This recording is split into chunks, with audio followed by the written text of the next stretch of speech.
BRS BJP విష ప్రచారాన్ని తిప్పికొట్టాలని కాంగ్రెస్ శ్రేణులకు మంత్రి శ్రీధర్ బాబు పిలుపునిచ్చారు. ప్రభుత్వం చేపట్టిన సంక్షేమ పథకాల ద్వారా లబ్ధి పొందిన వారి జాబితా గ్రామాల్లో ప్రదర్శిస్తామని వెల్లడించారు. బీఆర్ఎస్ బీజేపీ చేసే విష ప్రచారాన్ని కాంగ్రెస్ కార్యకర్తలు తిప్పికొట్టాలని పిలుపునిచ్చారు.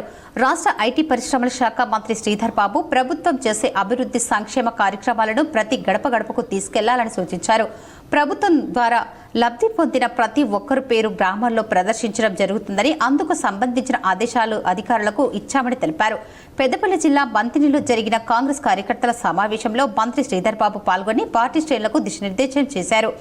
ప్రభుత్వం చేస్తున్న అభివృద్ధి సంక్షేమ కార్యక్రమాలను ప్రజల్లోకి తీసుకెళ్లి ప్రతి కాంగ్రెస్ కార్యకర్త గల్ల ఎగరేసుకొని తిరగాలని సూచించారు. దేశంలో ఎవరు చేయలేని కుల గణన, బీసీలకు 42% రిజర్వేషన్, ఎస్సీ వర్గీకరణ కాంగ్రెస్ ప్రభుత్వం చేపట్టిందని స్పష్టం చేశారు. కాంగ్రెస్ పార్టీ సిద్ధాంత బడుగు బలహీన వర్గాలకు న్యాయం చేయడమేనని తెలిపారు.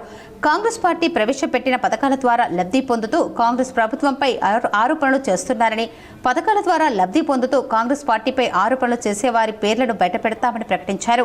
రాజ్యాంగాన్ని పక్కన పెట్టి కేంద్ర ప్రభుత్వం మనకున్న ప్రాథమిక హక్కులను కాలరాస్తుందని, ఎలాంటి సిద్ధాంతం లేకుండా బీజేపీ ముందుకు పోతుందన్నారు. అంబేద్కర్ స్ఫూర్తితో జై భీమ్, జై సంవిధాన్, జై బాపు అనే కార్యక్రమాన్ని ప్రతి కాంగ్రెస్ కార్యకర్త ప్రతి గడప గడపకు పోవాలని సూచించారు.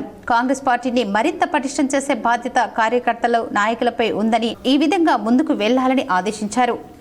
తరతరాలుగా వేచిస్తా ఉన్న ఈ వర్గీకరణ, తరతరాలుగా వేచిస్తా ఉన్న కులగణన కార్యక్రమం కాంగ్రెస్ పార్టీ సిద్ధాంతంగా ముందుకు తీసుకెళ్తున్న కార్యక్రమం అందరూ కూడా గుర్తుపెట్టుకోవాలి. పేరుకే మేము మాట్లాడతాం. ఆలోచన దృక్పథంతోనే కాంగ్రెస్ పార్టీలో ఎవరు పని చేసినా ఆ విధంగా పనిచేయాలని రాహుల్ గాంధీ గారు ఇచ్చిన నిర్దేశంతో ఈరోజు కుల గణన కార్యక్రమాన్ని పూర్తి స్థాయిలో చేపట్టారు.